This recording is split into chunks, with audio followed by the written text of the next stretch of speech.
If I asked you what has been the biggest change in American society over the past 20 years, what would you say? Instagram? Coconut water? Crocs? All important, but no. It's that a generation ago, the closest thing to gay marriage was Liza Minnelli and David Guest. In 1988, only 10% of Americans approved of gay marriage. Today, that figure's almost 60%. So what happened? What made gay marriage so normal so quickly? Now, sure, part of it was Dancing with the Stars. But mostly it was because gays simply demanded it. They didn't care that gay marriage wasn't popular. They put it on the agenda and they made it popular. The same way they made every...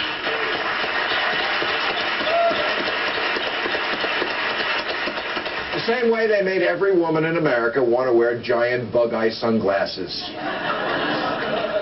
Now, the Democrats, believe it or not, have that kind of power, too.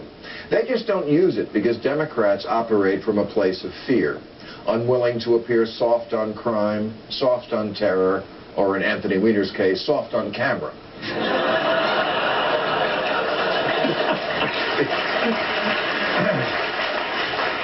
On gay marriage, they even use their own children as political cover to explain how they evolved on the issue. They say, my kids have gay friends, and when they come over for dinner, I've noticed none of them try to fuck me.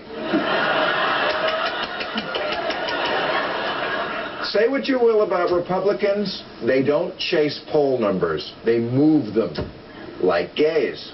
If Republicans were smart, they would steal marijuana from the Democrats as a freedom issue. Of course, they're not smart, so they won't. Because they're squares living in a Reefer Madness cartoon. A cartoon where millions of Americans are still trapped in a no man's land, where a pot dispensary can sell you weed if you have a card from a doctor who certifies that you have a disease, which is just don't ask, don't tell for pot smokers.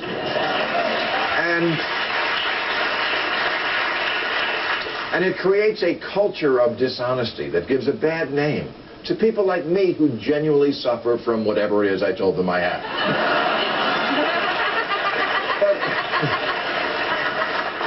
But this isn't about me.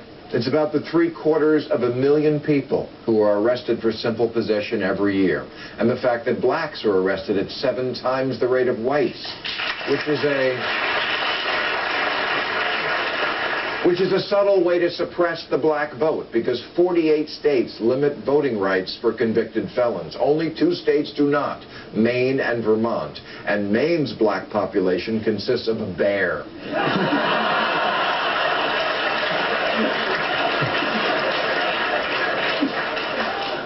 Look, we all put something in our mouth that we're not always proud of, but that makes us happy. Gay barriers fell when Americans realized gays are their neighbors, their friends, their family members, their co-workers. Certainly, that must also be true of potheads. We all know at least one. In fact, I bet there's one pothead who you all know.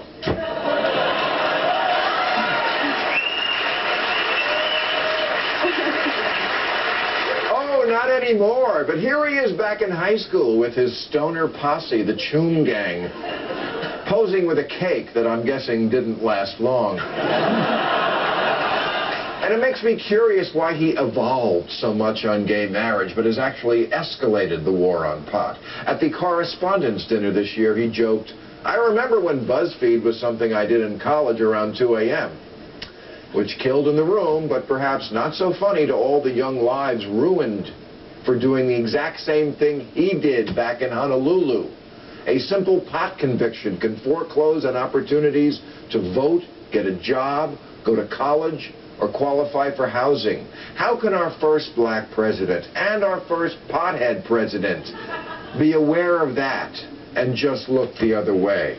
If anyone can say smoking pot won't ruin your life, it's the guy who smoked bales of it and then became leader of the free world. All right, that's our show. I will be at the